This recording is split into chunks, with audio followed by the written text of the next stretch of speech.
Secret Love. Written by Barbara Cartland. Narrated by Anthony Wren. Chapter 1, 1868. Wenda walked down from the stables towards the house. She had been out riding early, and was now thinking about all that was waiting for her inside. She had realized long ago that it was impossible to make the house look as it had in her parents' day. She could only do her very best to make part of it habitable and comfortable for her brother and herself. Unfortunately for Wenda, Robert, or Robbie, as they always called him, had found a year ago that he preferred London to the country. As they could not afford everything he desired, she could understand it. He enjoyed the parties that took place every night in Mayfair, and were obviously far more entertaining than the routine of life at Creswell Court. She saw Robbie intermittently, but it was almost 5 weeks since she had last heard from him, and she could only hope that he would be home soon. There was so much she needed to discuss with him, and so much they must decide, if the estate was not going to go completely to rack and ruin. As it was, there were endless repairs that had been neglected, simply because, as Wenda knew, they could not afford to pay for them.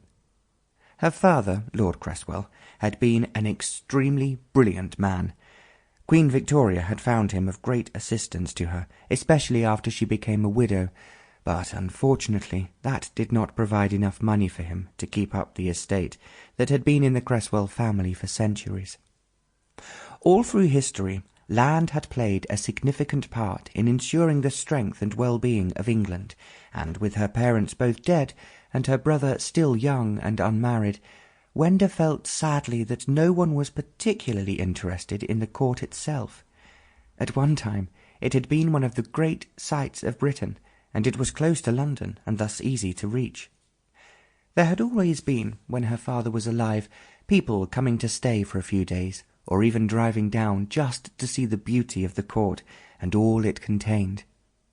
Each successive lord of the manor, as her father was often called, had contributed to its notable collection of pictures, which had been started during the reign of Henry VIII, and added to by every succeeding generation. It was a Creswell who had helped James I to bring in the Entailment Act, and this had preserved the collection from being severely depleted in the time of George IV. Lord Creswell and his friends, such as the Earl of Coventry and other peers, were throwing away their finest possessions at the gambling tables. The Earl of Coventry had lost Coventry Street in London on one turn of the cards, and many other peers had lost their property in the same way. When her father was hard up, he had often said to Wenda, "It's a very good thing I cannot sell anything from this house. Otherwise my son would indeed have just cause to reproach me, and so, I imagine, would you."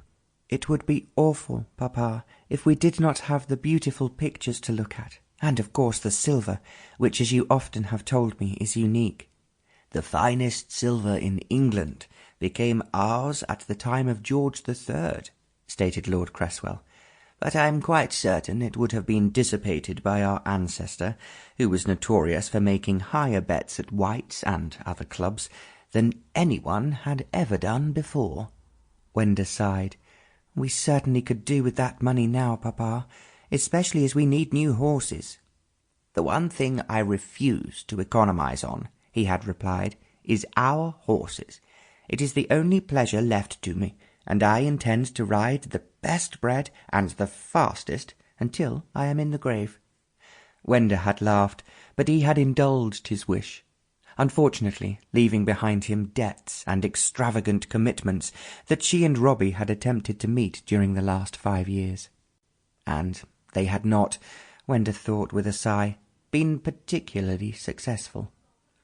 She had now almost reached the front of the house, and to her surprise she saw there was a man waiting by the steps leading up to the front door. As she drew nearer, she saw it was Donson, one of the younger men who worked on the land, and also, when required, in the stables.